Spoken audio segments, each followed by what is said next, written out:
हमारा देश धार्मिक देश है। धर्म लाने के लिए, धर्म की स्थापना के लिए भगवान राम को रावण से लड़ाई लड़नी पड़ी। धर्म की स्थापना के लिए भगवान कृष्ण को महाभारत करना पड़ा। ऐसे धर्म नहीं आता। और ये युद्ध किसके लिए हुआ? वो मांसाहारी, शराबी, कबाबी, व्यभिचारी, अहंकारी, इनका विनाश करने के लिए। और आज तुम उन्हीं को बढ़ावा दे रहे हो। क्या तुम भी विनाश को आमंत्रण कर रहे हो? क्या विनाश को आमंत्रण दे रहे हो, निमंत्रण दे रहे हो कि विनाश हो जाए? फिर तुम्हारा क्या होगा? क्या तुम्हारा इतिहास बनेगा? क्या तुम्हें कोई जानेगा, पूछेगा? अरे अब भी हमारी बात पर विचार करो तो कुछ तुम्हारा बच जाएगा। अंता न तुम बचोगे न तुम्हारा राज्य बचेगा, न तुम्हारी प्रजा बचेगी न राजा बचेगा। ये परिणाम बहुत ही खराब होगा। ये बुरे खान पान का और जीवों की निर्मम निर्दोष हत्याएं करवाने का परिणाम बहुत बुरा। ये लाखों जीव रोज मारे जा रहे, काटे जा रहे, बेगुनाह, कोई गुनाह नहीं, कोई गलती नहीं की, उनको मारा काटा जा रहा है। एकमात्र स्वार्थ के लिए, एकमात्र व्यापार के लिए इतना जघन्य अपराध किया जा रहा है। तो इसका परिणाम क्या होगा? क्या इस पर कोई विद्वान नहीं सोच रहा? कोई बुद्धिमान पढ़ा लिखा नहीं इस पर सोच पा रहा कि ऐसा समय जब जब आया, तीन युगों का इतिहास तुम्हारे सामने पड़ा, उसको पढ़ लो, समझ लो और चेत जाओ और होश में आ जाओ और अपना अपनी प्रजा का बचाव कर लो। इसमें आपका भी लाभ है, तुम्हारी प्रजा का भी। नहीं मानोगे तो महात्मा अपना फर्ज अदा करते हैं, वो बराबर बताते रहते हैं। मानना न मानना ये तुम्हारा काम है। तो इसलिए प्रभु एक एक बात को हमको कहने की आवश्यकता नहीं थी, क्योंकि मेरा एक काम नहीं था। अगर तुमने सब काम कर लिया होता और रामचरितमानस जो कह रही उसके अनुसार तुम्हारा कर्म होता, धर्म होता, तो हमें कहने बोलने की क्या जरूरत थी? राजनीति, भारत की राजनीति क्या कहती है? गोस्वामी जी महाराज ने रामचरितमानस में लिख के बताया है कि जो भी राजा इस भारत जैसी धार्मिक भूमि पर राज करेगा, राजनीति करेगा, और उसके राज में प्रजा अगर दुखी है तो राजा नरक में जाएगा। रामचरितमानस क्या कहती है कि जासुराज प्रिय प्रजा दुखारी और सोन पावा से नरक के अधिकारी। जिसके राज में प्रजा दुखी वो राजा नरक में जाएगा। चाहे देश का राष्ट्रपति प्रधानमंत्री हो, चाहे प्रदेश का मुख्यमंत्री हो, चाहे जिले का डीएम हो, तहसील का तहसीलदार हो, ब्लॉक का ब्लॉक प्रमुख हो, गांव का प्रधान हो या परिवार का मालिक मुखिया हो, सबका अपराध एक ही है, सजा सबको एक ही का। अगर उसके संरक्षण में रहने वाले जीव अगर वो परेशान है, दुखी है, तकलीफ में है, उनके बारे में कुछ सोचा नहीं जा रहा, वो जिम्मेदार व्यक्ति नरक में जाएगा। बड़ा सीधा साधा ये संतों का सिद्धांत।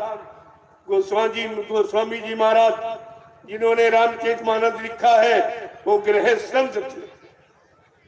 वो कोई कथावाचक, कोई ये अक्षर ज्ञानी नहीं थे, शब्द ज्ञानी थे। उनका ये लेख, राजनीति बिन धन धर्मा और प्रभु समर्पे बिन सत्कर्मा। भारत जैसे धार्मिक देश की राजनीति बिना धार्मिक से नहीं चलाई जाती। धार्मिक का मतलब शाकाहारी, सदाचारी, ब्रह्मचारी, उसको धार्मिक कहते हैं। वो धर्म की स्थापना करेगा।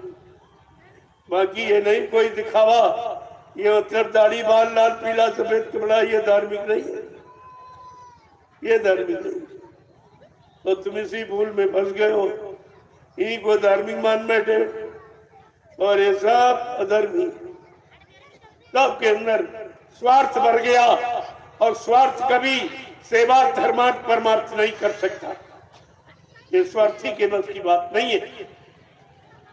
राजनीति के बारे में लिखा है, भारत जैसे धार्मिक देश की राजनीति वही चलाएगा जो प्रजा को पुत्रवत समझेगा, पुत्रवत समझकर पालन पोषण करेगा, राजकोष का धन बर्बाद नहीं करेगा, वो प्रजा की खुशहाली के लिए, प्रजा के दुख तकलीफ दूर करने के लिए बीमारी महामारियों में खर्च करेगा, लेकिन अपने शरीर पर, अपने परिवार पर, अपने मान सम्मान के लिए एक नया पैसा खर्च नहीं करेगा। ये भारत जैसे धार्मिक देश में राजा की पहचान है और आपको इस पहचान को ध्यान में रखना चाहिए। प्रजा का धन मतलब यानी कोई अनावश्यक कार्य में खर्च नहीं किया और तुम्हारे यहाँ सब अनावश्यक, जिसकी कोई जरूरत नहीं, जिससे कोई भारत की जनता को लाभ नहीं, कोई सुख शांति नहीं, कोई न्याय सुरक्षा रोजी रोटी की व्यवस्था नहीं, उसमें अरबों खरबों का धन ये बर्बाद किया जा रहा है। ये भी इसी से वसूल किया जाएगा। ये मत सोचे कि हम राजा हैं, कानून राजा प्रजा कुछ नहीं देखते। कानून तो कानून है, सिद्धांत तो सिद्धांत है। जब वसूलों और सिद्धांतों के शिकंजे में आ जाओगे तो कभी नहीं बचोगे। इस पर बराबर ध्यान रखें आप। संत रविदास जी ने अपनी ज्ञान पोथी में लिखा है, एक भविष्यवाणी उन्होंने की है। क्या कहा उन्होंने, बड़े ध्यान से सुनिए। भारत में अवतारी होगा जो अति विस्मयकारी होगा, ज्ञानी और विज्ञानी होगा, वो अद्भुत सेनानी होगा, अनोखा सेनानी। तीर तमंचा भाला बर्छी वो बम नहीं चलाएगा, केवल अपनी वैचारिक क्रांति के द्वारा देश दुनिया को सुधार देगा, देश दुनिया में सतयुग लाके खड़ा कर देगा। यानी सबके हित की व्यवस्था, सबके लाभ की व्यवस्था, सबको रोजी रोटी मिलेगी, सबकी बेटी की सुरक्षा होगी। और क्या कह रहे रविदास जी, वो महाशक्ति महापुरुष, वो सृष्टि का अनोखा पुरुष है, ऐसी लीला करेगा जिसे कोई कभी न समझ सकता न कर सकता।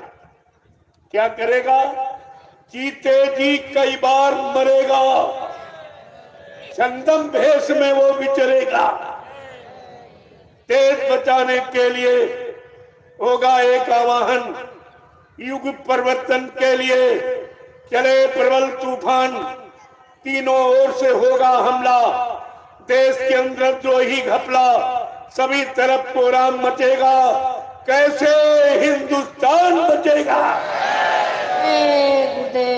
आज सबकी सोच, सबके मन मस्तिष्क में भारत देश के प्रति विचार होना चाहिए कि हमारा हिंदुस्तान, हमारा भारत कैसे बचेगा। क्योंकि इन जिम्मेदारों ने ऐसी समस्याओं में लाके खड़ा कर दिया है तो बचने का कहीं कोई उपाय दिखाई ही नहीं देता। इसलिए रविदास जी को कितने पहले, सैकड़ों साल पहले आए थे, मीराबाई के गुरु थे, सैकड़ों साल पहले से ये बता रहे। इनको कहते त्रिकालदर्शी, भूत भविष्य वर्तमान की जानकारी रखने वाले। सैकड़ों साल पहले ये कहा है जो मैं बता रहा हूं। कहा था, जिसने भारत मौत सताई, जिसने इसकी करी लुटाई, इस भारत को जिसने लूटा है वो कौन कौन है। संत महापुरुष नाम भी बता रहे हैं कि नेता, मंत्री और अधिकारी, अब इनको जान बचाना होगा भारी। इन्होंने बहुत लूटा है, बहुत प्रजा को सताया है, तरह तरह से परेशान किया है। न्याय की कई बात दिखाई नहीं दे रही, सुरक्षा कहीं पर यानी दिखाई दे नहीं रही है। तो संत रविदास जी को कहना पड़ा है, वो ऐसा समय होगा, उस समय का ऐसा राजा होगा जिसने भारत माता को लूटा है और झूठी जय जयकार मनाता है। उसके लिए रविदास जी क्या कह रहे हैं, नेता मंत्री और अधिकारी इनको जान बचाना होगा भारी। ये छोड़कर सब मैदान भगेंगे, अपने अपने घरों में छिपेंगे, लेकिन वो महापुरुष महाशक्ति क्या करेगी, ढूंढ ढूंढ कर बदला लेगा, सब हिसाब चुकता कर देगा। इसमें बचने वाला कोई नहीं है। इनको भी फिक्र ही क्या है, जो हमने किया है, लूटा है, लूट के विदेशी बैंकों को भर दिया है, ये समझते कोई जानता नहीं है। अरे संत महापुरुष थे, तुम कुछ छिपा ही नहीं सकते। जब तुम ले जा रहे थे तब भी वो देख रहे थे, जहां जिस बैंक में रख रहे थे तब भी वो देख रहे थे। इसीलिए उन्होंने कहा, ये संत महात्माओं से तुम छिपा नहीं सकते। भारत की जनता को गुमराह कर सकते हो, उनके सामान की चोरी, उनके धन की चोरी कर सकते हो, लेकिन महात्माओं से आज छिपा नहीं सकते। कहा था बच्चा, मुझे सब मालूम है, किस देश की किस बैंक में, किस खाते नंबर पर, किस कोड नंबर पर किसका कितना कितना पैसा जमा लूट के ले आया। का समय आने पर मैं वो सब पैसा निकाल के ले आऊंगा, देश सेवा में लगाऊंगा।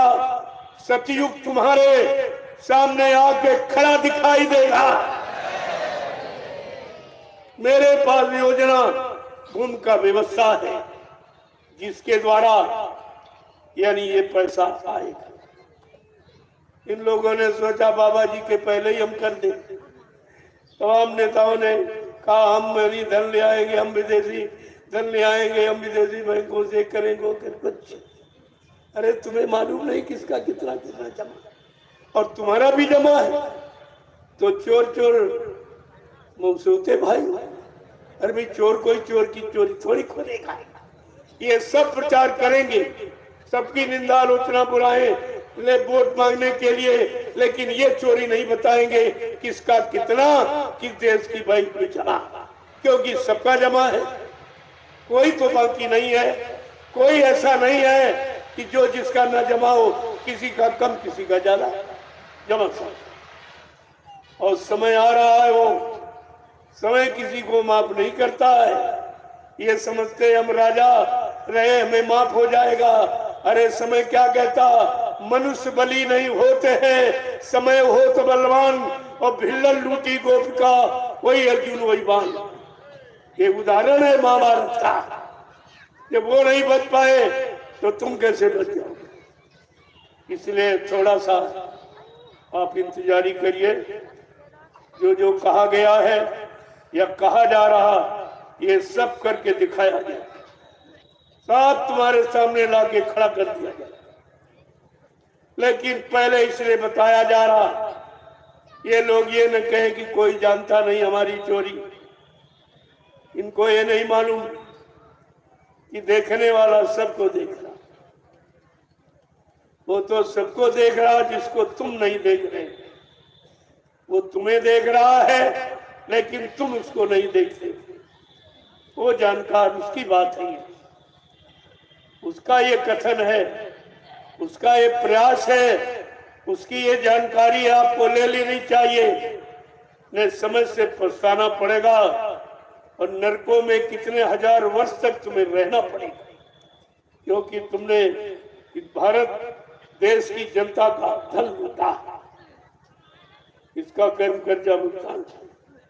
ये बेचारे भूल गए हैं, जिनको भगवान कहते हो, कृष्ण को भी कर्म कर्जा देना पड़ा। धोखे से श्रवण कुमार की हत्या हो गई, एक धोखे से। तो बेलिए ने उनके पैर में बाण मारा और बस खत्म हो गया। तुमको भी परिणाम भोगना पड़ा कि तुमने हत्या की है, हत्या का बदला हत्या। और ये लोग तो करोड़ों जीवों की रोज हत्या करा रहे हैं, रोज, एकमात्र व्यापार के लिए। अब दुनिया में कोई व्यापार नहीं रह जाएगा। शराब के ठेके खुलवाना, शराब के साइन बोर्ड लगाना, मुर्गा मीट के साइन बोर्ड लगवाना, ये भारत देश की गरिमा है, ये भारत देश का इतिहास है, ये भारत देश की महिमा है। अरे कुछ तो परमात्मा के लिए कुछ तो डरो, कुछ तो डरो।